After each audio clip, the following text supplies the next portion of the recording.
గతంలో 5 సంవత్సరాలు సర్పంచ్గా పనిచేసి అమృతానగర్కు ఎనలేని సదుపాయాలు చేశాను. అక్కడ నేను ఎప్పుడైతే నా పదవీ కాలం ముగిసిన వెంటనే కొందరు దొంగలు తయారై ఇష్టానుసారము మెయిన్ రోడ్లో ఉన్నటువంటి ప్లాట్లన్నీ ప్రతి ఒక్కటి 10 లక్షలకు 20 లక్షలకు అమ్ముకోవడము, వాళ్ళు కొంతమంది కలిసి ఒక ముఠాతిన ఏర్పడి దొంగ పట్టాలు తయారు చేసి వాళ్ళ ఇష్ట బుద్ధి పుట్టినట్టు గత ఎంఆర్ఓ గారు ఇచ్చినారని చెప్పి ప్రతి ఒక్కటి ఎంఆర్ఓ గారికి కొన్ని అర్హతలు ఉంటాయి.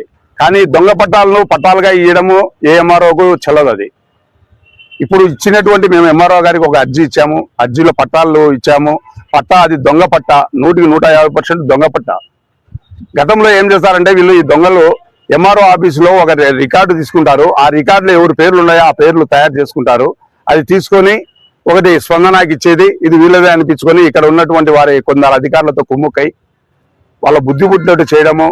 ఇంకొకటి విషయము, నేను సచివాలయం కడుతున్నటువంటి కొత్త సచివాలయం కాడ రోడ్డు ఉంటే 25 అడుగులు రోడ్డు ఉంటే ఆ రోడ్డును కూడా కబ్జా చేసి ప్లాట్లు కట్టినారు. గతంలో కూడా నేను ఎక్కడే కానీ ఆ రోడ్లు ఎక్కడే కానీ కట్టినీకోకుండా వస్తాను. ఇప్పుడు నాది ఎప్పుడైతే నేను పదవి అయిపోతానే వాళ్ళ బుద్ధి పుట్టినట్టు కట్టుకోవడం చేయడం జరిగింది. ఈ రోజు గతంలో 15 ఏళ్ళ నుండి 20 ఏళ్ళ నుండి అక్కడ ఒక శిల పెట్టుకున్నారు క్రిస్టియన్స్ సోదరులు అందరూ.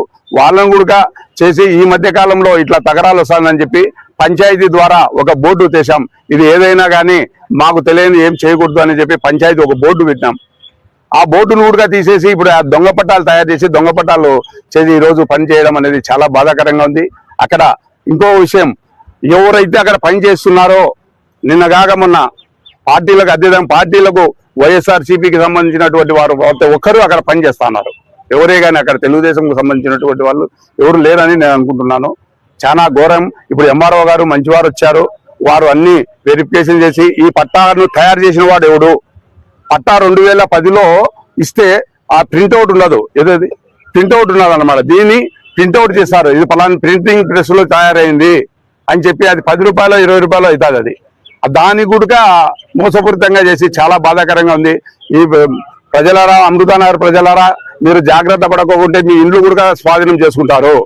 ప్రతి ఒక్కరూ తప్పనిసరిగా యూట్యూబ్లోకి వెళ్ళి కడప వార్తను లైక్ చేయండి, సబ్స్క్రైబ్ చేయండి. ఇట్లు మీ జి రమణయ్య, ఎడిటర్, కడప వార్త.